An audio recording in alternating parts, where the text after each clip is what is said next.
SeniorLivingGuide.com podcast discusses topics which are relevant to the everyday lives of seniors and their caregivers. We are joined by experts who share their knowledge on a variety of issues.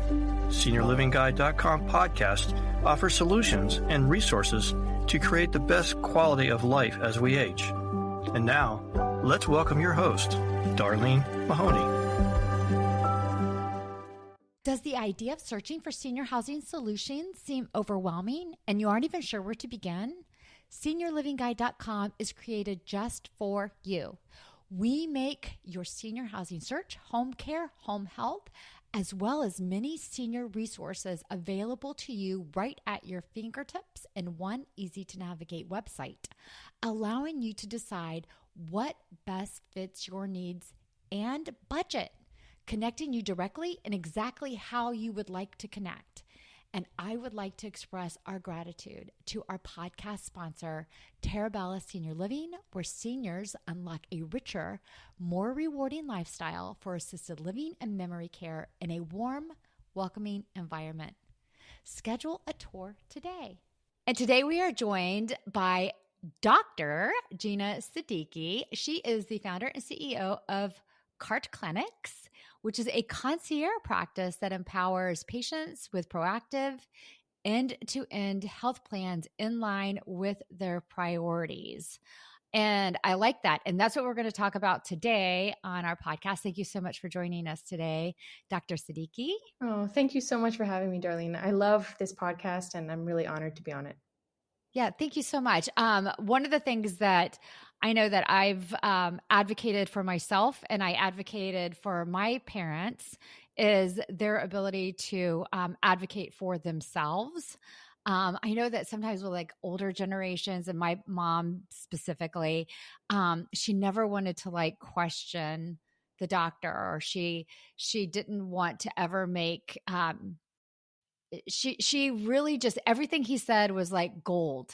And not that what they're saying isn't, I don't want to say gold, but you take it, but you're allowed to ask questions and you're allowed to ask for second opinions and you're allowed to do some of your own research. So I do think it's important to talk about that and give patients the permission to advocate for themselves. That is so true. And I think something that has changed in medicine is how much we can personalize things. So, maybe 100 or 200 years ago, there really was only one treatment available, and you could go into the doctor's office and say what's wrong, and maybe the doctor really only has one answer for you, and there's less of reason for a dialogue. But now there are so many treatment options out there, and a lot of what is right for you depends on who you are and what's important to you. So I think reframing it as, you're not challenging your doctor, you're not telling them that what they have to say isn't gold, but your perspective and your values and your genetic background and your family history and your symptoms, all these things that you are more of an expert in than the doctor in front of you, reframing it as you're not challenging them, you're just enhancing the conversation by bringing what you have to the table and communicating that well. Yeah, no, I definitely appreciate that. And then what's really going on in your day-to-day life? Because I think sometimes seniors also get embarrassed to talk about what's going on, very specific things, or they think the doctor's not going to be interested in that. So I think it's really important to really focus in and not be afraid to talk about things that are personal or that are even more emotional. I mean, I think that sometimes we just want to talk about very specific things or just answer just the questions the doctor asks us without really sharing more in-depth information that is going on. Totally. And if you're taking a medicine and you're having side effects, or you're not feeling that good, you got to tell them. Or if they offered you some idea or treatment and it's not going as planned, or there was a hiccup for a reason, that you should feel really empowered to say that. And I know it feels a little bit uncomfortable or maybe confrontational, or you don't know how they're going to take it. But, a good doctor wants what is best for you, and they want to know if something is not working and they want to tweak it to help you feel better. Yeah. And, even on the medication side, the prescription side, that is, you nailed it on that. Because I think a lot of times you get a prescription, it doesn't make you feel great, but the doctor ordered it.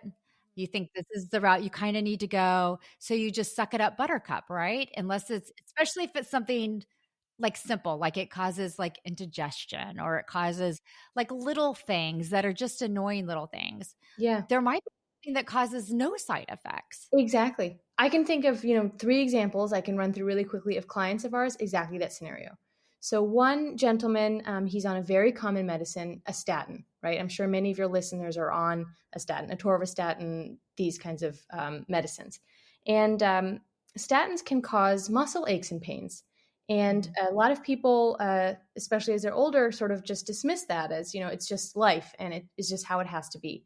And for this patient, we did some more cholesterol testing, and we also looked into how his body synthesizes cholesterol. There's something called a cholesterol synthesis study, and that will actually tell you whether it's sort of the production or the breakdown of the cholesterol that's causing the problem in you. And so for him, it was a very easy switch to a different medicine that doesn't have the side effects of a statin that actually worked better, that lowered his lipids more. So, him speaking up about some of the cognitive brain fog that he was feeling and muscle aches and pains actually led to a better, more effective medicine for him because we dug deeper into his kind of personalized genetic makeup. Another patient I had of CART clinics had high blood pressure, and he was on a blood pressure lowering medicine, also very common, right?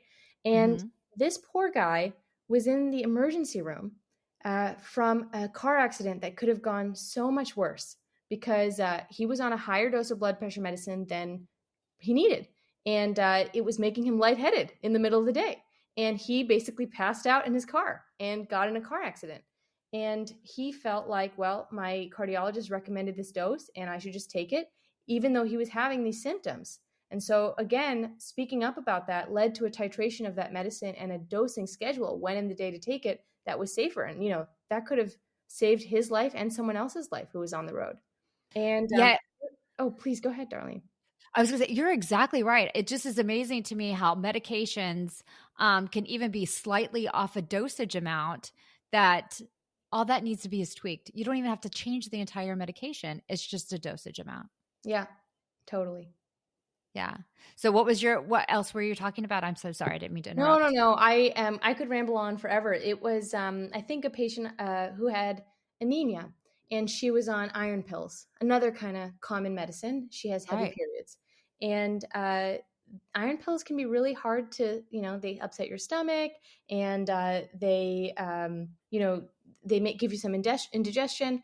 And she didn't know that there's gummies versions of them. She didn't know that they can be taken in shakes and smoothies. And most importantly, iron pills shouldn't be taken with certain kinds of food. They interact and actually will interfere with the absorption of the iron. So, whereas some supplements you're supposed to take on a full stomach so that you can digest them, there were ways that she was taking this medicine that was making her symptoms worse and making her absorption, the effect of the medicine, worse. So, all of this you really don't get to unless you kind of open up with your doctor and you and your doctor take some time to, go through what your daily routine is and how you're taking your medicines and how they're working for you. Yeah, absolutely. I absolutely agree with that. That's really great points. The medications really are, you see all these commercials here in this country where you're indignated with commercials for all kinds of different prescriptions. And just like a car commercial, all the great things are on the upfront. And then the things that are bad, they say really, really fast and teeny, tiny little print. So... Yeah. But sometimes the teeny tiny little print is all the bad stuff. It's the negative causes of the prescription. And in a car, sales, it's the high interest rate and you're going to be paying for it for the next 250 years. Yeah. So you need to pay attention to the small print or the small advertising or whatever the case may be when you do see these different advertisements that you're seeing that offer all these different solutions to the aches and pains or different things that you may be experiencing in your everyday life. But I do think it's good to see some of these things so you can open up a conversation with your doctor to say, hey, I saw this advertised for my high blood pressure or my high cholesterol or whatever the case may be, to see if it is something that maybe would be a good fit for you if you're on a different type of medication you might be having issues from, right? Exactly. And, I don't cars are a great example. I wouldn't want to go back to the time where we didn't have cars, like they're Mhm. obviously amazing technologies, but you have to be a smart consumer and you have to figure out what's right for you. And you have to work with a car dealership and a mechanic who you can trust, right? Who is going to tell you what's going on, look everything over thoroughly, but also kind of not try to sell you nonsense. Yeah, yeah, absolutely. So, and as technology increases, you may be on a medication or may be doing a treatment or you may be doing something for a very long period of time, especially if you have a chronic illness of some sort. And there may be new things and new technologies that come out that you might want to have that conversation and say, hey, I've had the specific disease or illness or whatever the case may be. Is there something new that's coming out? Is there something that we might want to try or whatever the case may be? Is there a new study? Because there is new things coming out all the time. Exactly, exactly. The blessing and beauty of the modern world we live in is how much technology and new options are out there. As a person with a rare symptom on the other side of the world, you could actually learn about the workup that they got and the things that worked for them. That was not available before all of these social networks and the internet, connectivity and YouTube and that we have now. But the other side of the coin of that is that it's really overwhelming and it can feel like you don't know who to trust and you could spend your whole day just working on different types of interventions for your health and still not get to the bottom of your to-do list. So Mhm. it can make you feel sort of like you're not doing enough or nervous. It can create some health anxiety. I think of like when Facebook first came out and people started looking at photos of someone they went to high school with many years ago, and they're sort of only seeing the highlight reel, like the good moments of that person's vacation or whatever, and it makes them feel that expression that came out, like FOMO, fear of missing out, like Yeah. what am I not doing that they're doing? And it kind of made people have this unrealistic expectation. And I think now that's happening with health, that we all look at the seniors who are on magazine covers, Martha Stewart on Sports Illustrated in a bathing suit, in her 80s. And we're all thinking, well, what's wrong with me if I'm not living that way or doing those things? And what can I buy or what should I be doing to be that way? And there are new things you can do. There is a lot more options around, hormones in your joints and your skin and your mood. But we also should be careful not to have kind of this rosier than reality picture of everyone else and Mhm. their struggles. Oh, 100%. There's a million different things that you could do, but you could also go completely broke doing them as well. Yeah, So, because a exactly. lot of those options that are the anti-aging options per se can be completely out of pocket, and they're very expensive. And there's a never-ending stream of options that are presented, and who knows if half of them work and half of Exactly. them 10 of don't them work. don't. It's right. Yeah, yeah, 100%, 100%. And there'll be a great option today, and that option's gone tomorrow, and there'll be something completely new replacing it as far as on the anti-aging, Mhm.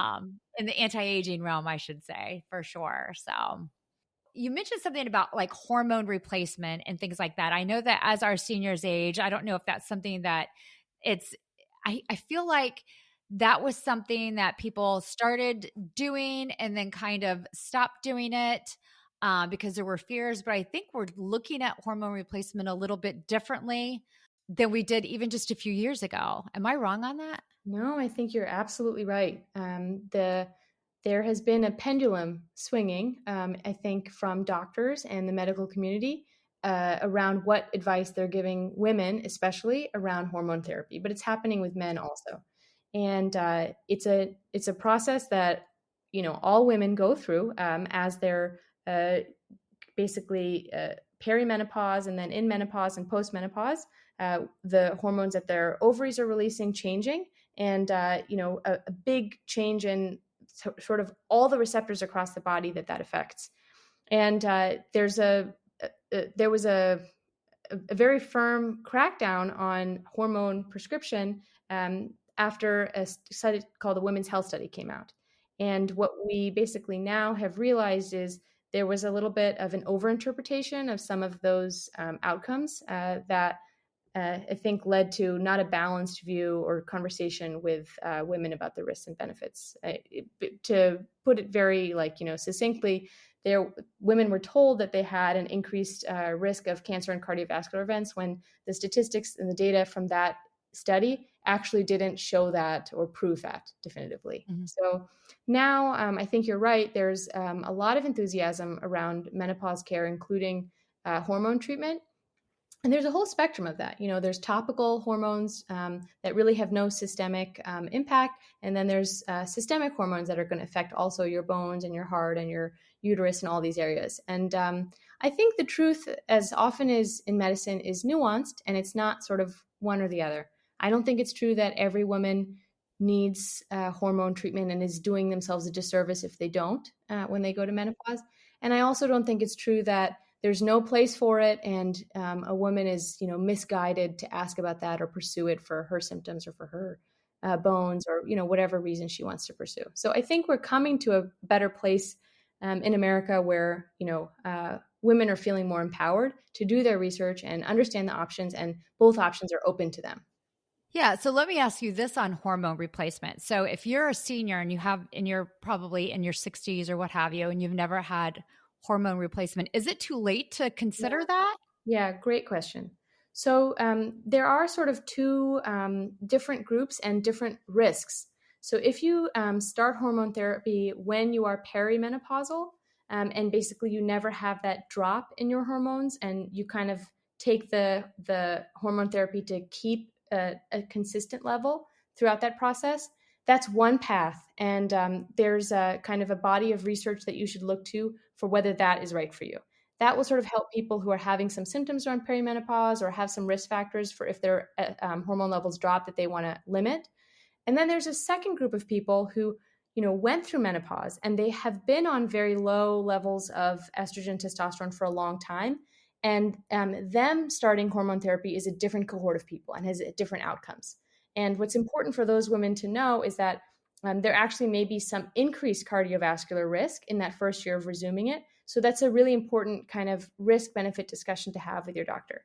I do fear that right now there are some companies that are just focused on hormone therapy that are sort of, rightfully identifying that, women were turned down this option, which is wrong. But now they're sort of just saying it's for everybody without, like I said, having a nuanced conversation about what's right for each person. So It's a great question that you asked. Timing is everything.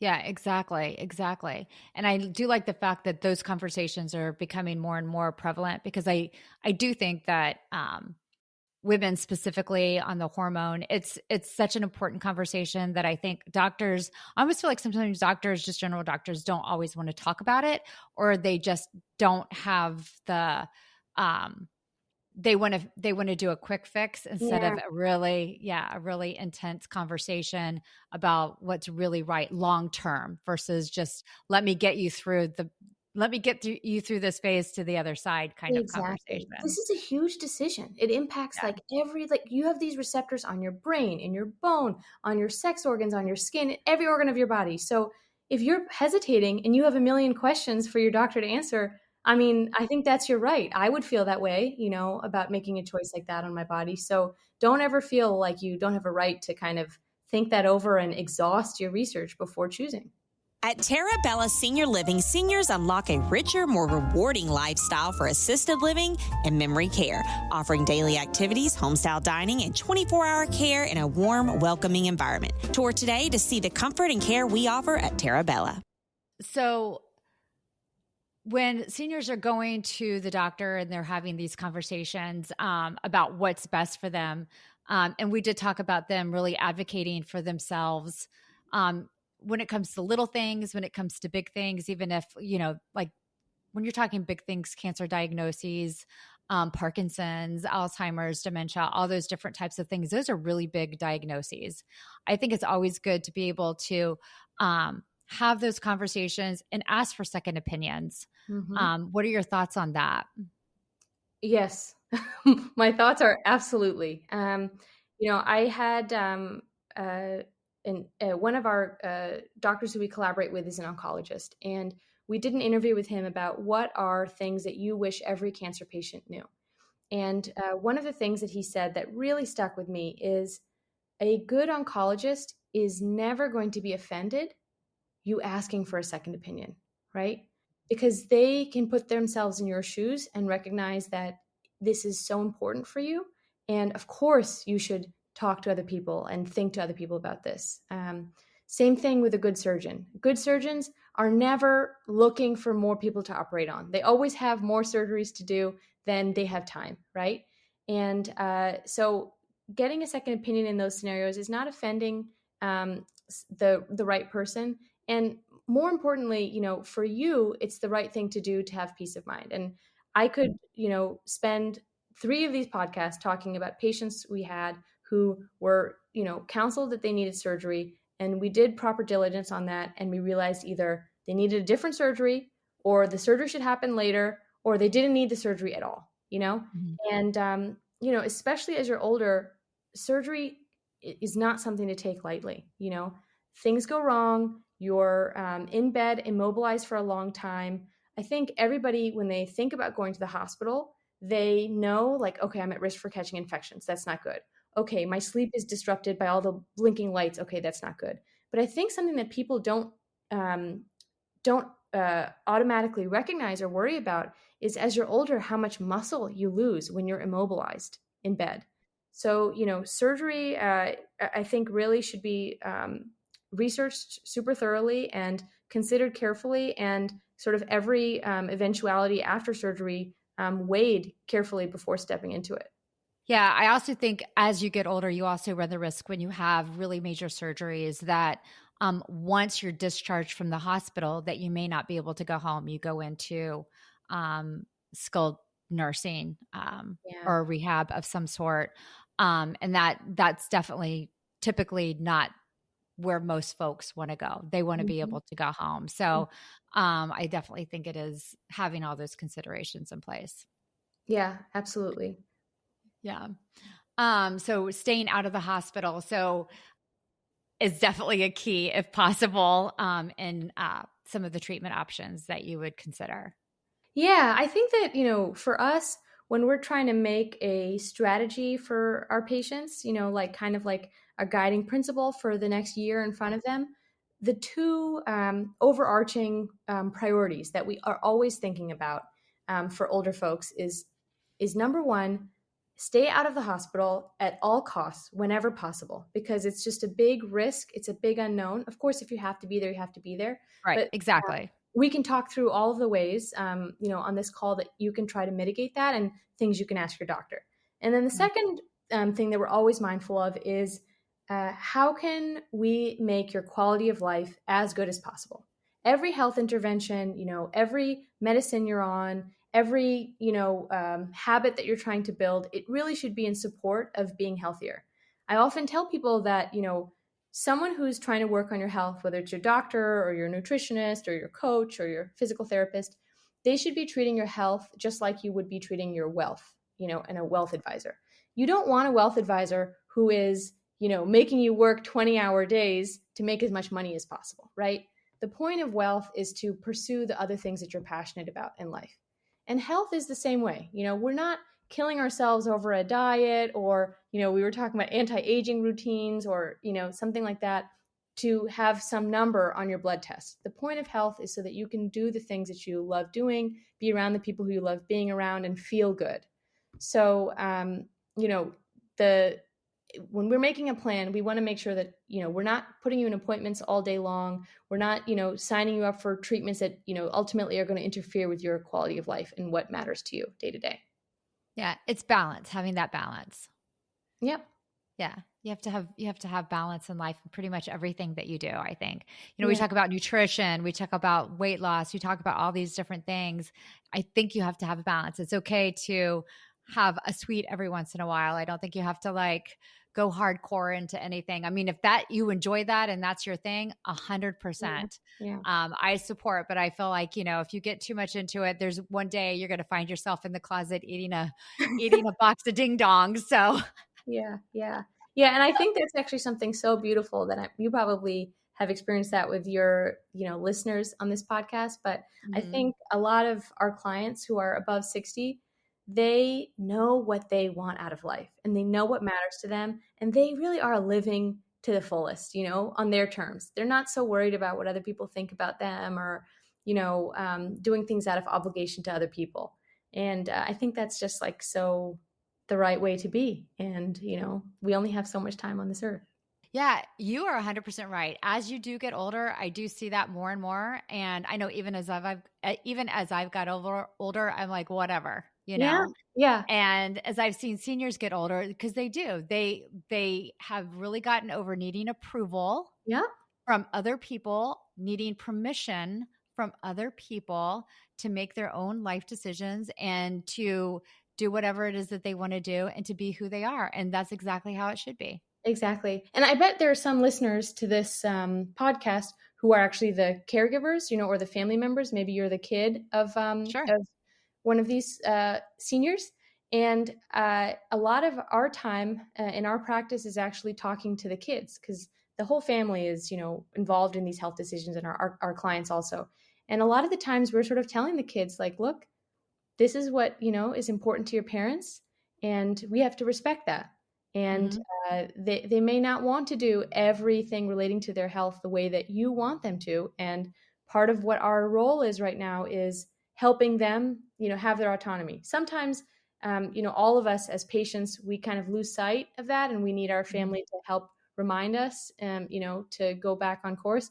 But sometimes we need our family to respect our compass and what we are trying to do and what matters to us, even if it's different from them.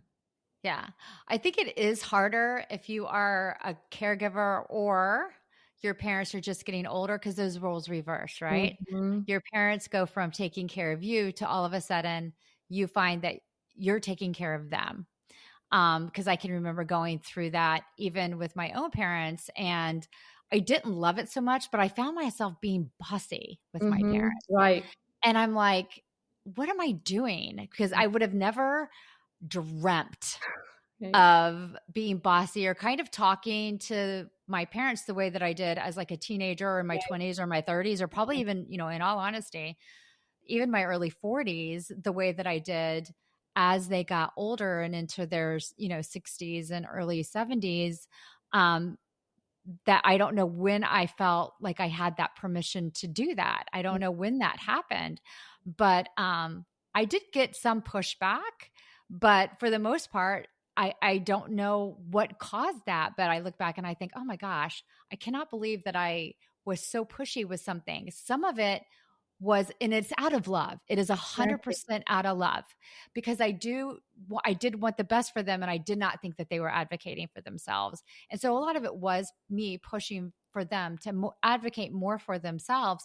But just in everyday life, I do remember being a little bit more like, a little bossy. No, thank you for sharing that. That was so honest and real. And I've totally been there.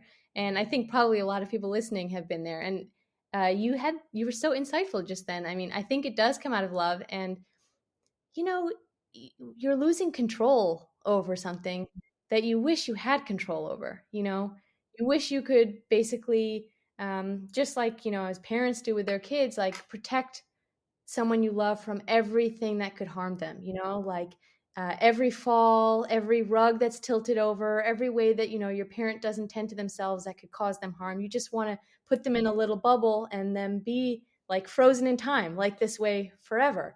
And that's a totally natural wish. And you're right that we can't have it. And I think, we all, like with people with parents who we're trying to take care of, should just give ourselves some compassion about that. It's hard and it's coming from a good place. And it sounds like you had a lot of self-awareness to sort of be like, okay, like turn it down.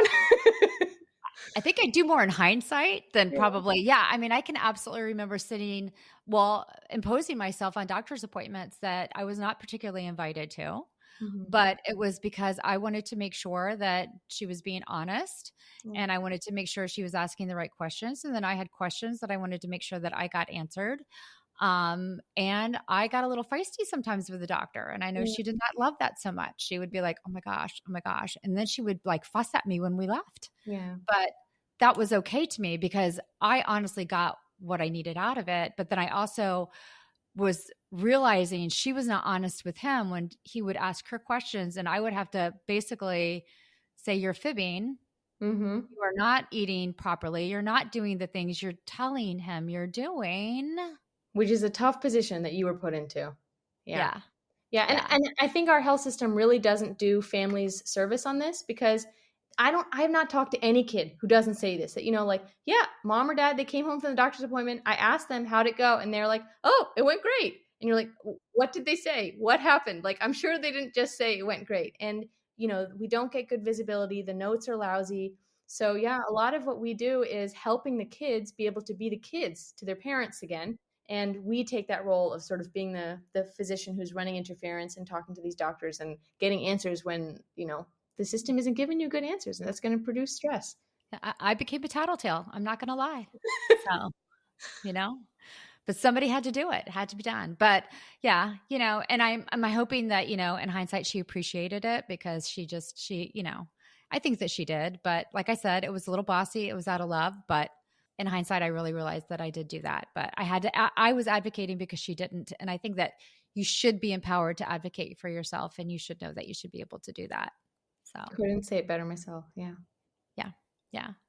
Well, before we sign off on this, I did want you to share a little bit about CART clinics, because that is, I think, a little bit of your passion, about a little bit about what you do. And I know you're located in New York.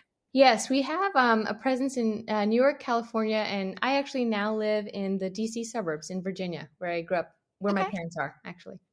Okay, very nice, very nice. I used to live in Virginia myself, but in Yorktown, a little bit more suburbia. Nice. So Nice. yeah. So what was it that, how did you kind of get founded? What kind of started your practice? Absolutely. I think a couple of things sort of pushed me to start this company. One is getting the calls as a doctor myself, of people saying, hey, my family member or my loved one is going through XYZ. What should I do? I just saw again and again that people felt like in that moment they didn't have the navigation help they wanted from the system. And when I was receiving those calls, I felt like I wanted so many more hours and so many more connections to be able to really solve that problem for them. I think the second thing that inspired it for me was feeling the limitations as a doctor practicing, in the emergency room, that I couldn't get to the root cause of problems, and I couldn't research questions to the level of satisfaction that I wanted. Hormones are, we talked about earlier, are a great example. For a long time, I would have pushed off that conversation from a patient because I didn't feel like I was educated enough myself. And when was I going to find the many hours to read the papers and understand that in the sort of busy environment of, just churning through patients. So starting a company like this sort of set time and space to be up to date on new things and research stuff. And then I think the third thing that happened was really just looking at my own parents and making the product that I would want myself, which is I want there to be a doctor for my mom and for my dad whose only job is to think about their long-term health. And I have just come to not expect that from even the best, most well-meaning doctors through insurance, because the way that the system is set up doesn't let them, take on that higher level analysis and long-term view. So, I want to create something for, people just like me who want that for their parents. And what we built is, movement, understanding of how someone physically goes about the space with physical therapy and personal trainers, and an eye on prevention for injuries, nutrition, looking at someone's dietary habits and their metabolic health, and then several different kinds of specialists. Basically, there's no way now with medicine being so complex that one person can know all of this. So I really don't fault the doctors that my parents have. I just think that there's kind of like a new kind of doctor that needs to be in the mix for people to sort of make these more integrated whole person plans. Yeah. I love your passion, and we appreciate that. And I do think that really looking for doctors that have that kind of passion is definitely a key as well when you're looking for your physicians and doctors in your everyday lives. So those are some really great qualities that you bring to the table. So Thank you. Yeah. Thanks. Yeah. Thank you. So I will include the link to CART Clinics, which is, do you have the URL for that? Yeah. It's just CARTE, like a la carte on a menu, and then clinics, CLINICS.com. And you can just email us at hello@cartclinics.com if you have any questions. We're always happy to, just try to, if people have things that they're curious about or trying to find a doctor in their area. We've helped people find great doctors all over the country. Oh, that's super nice. Thank you so much. I appreciate that. And I'll include that information in our description in the podcast as well. Thank you so much for joining us today. It was such a great podcast. I love chatting with you. Oh, thank you. Thank you so much Yeah. for having me. Yeah, absolutely. And if you enjoyed this podcast, we are available anywhere you listen to podcasts, such as Spotify, Apple Podcasts, and many, many more. Thank you so much for listening.